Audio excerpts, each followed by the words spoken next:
Allez, aujourd'hui, on s'attaque à un point qui pose souvent question en français, la différence fondamentale entre un verbe à l'infinitif et un verbe conjugué. C'est vraiment la clé pour construire des phrases qui ont du sens. En fait, tout part de cette question qui a l'air toute simple. C'est quoi, au fond, la différence entre aller et je vais? On sent bien que d'un côté, on a l'idée générale et de l'autre, une action bien précise, bien réelle. Voyons ensemble comment on passe de l'un à l'autre.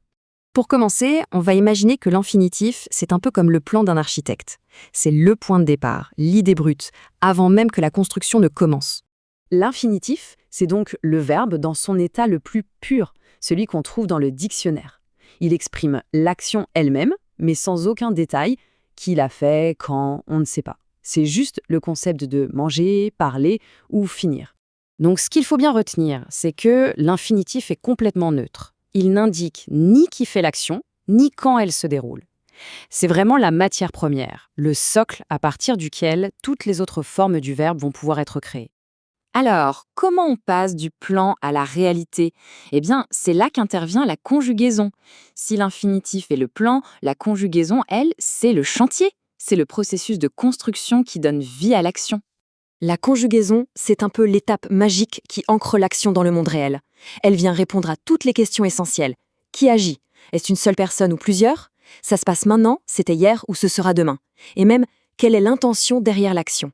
Pour être plus précis, la conjugaison, c'est comme une recette de cuisine avec 4 ingrédients.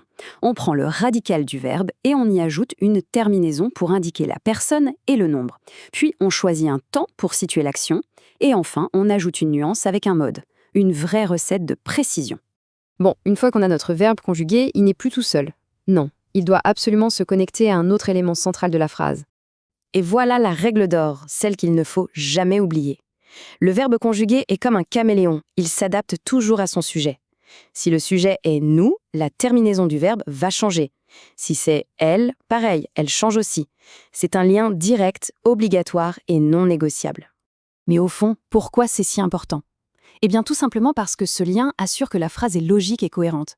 Sans cet accord, le message devient confus, on ne sait plus de qui on parle. C'est vraiment la colle qui fait tout tenir ensemble et qui nous permet de savoir sans aucune ambiguïté qui fait quoi. On commence à voir que ces deux formes ne sont pas du tout interchangeables. Chacune a un rôle bien défini, une fonction bien spécifique dans l'architecture de la phrase. Le verbe conjugué, c'est le moteur, le cœur battant de la phrase. C'est lui qui porte l'action principale.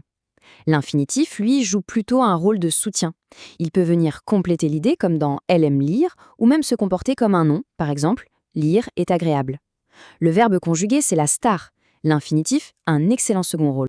Allez, pour bien fixer les idées, résumons une bonne fois pour toutes les deux fonctions bien distinctes de ces formes verbales. Donc, voilà le point essentiel à retenir.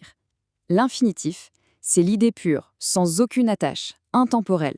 Le verbe conjugué, lui, c'est l'action en contexte, directement branchée sur un sujet et située précisément dans le temps.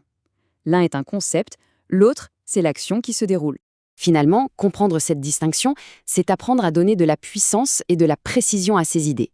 Un verbe bien choisi et bien conjugué, ça ne fait pas que décrire une action, ça la met en mouvement, ça la propulse. La vraie question, c'est donc, quelles idées seront mises en mouvement par les verbes ?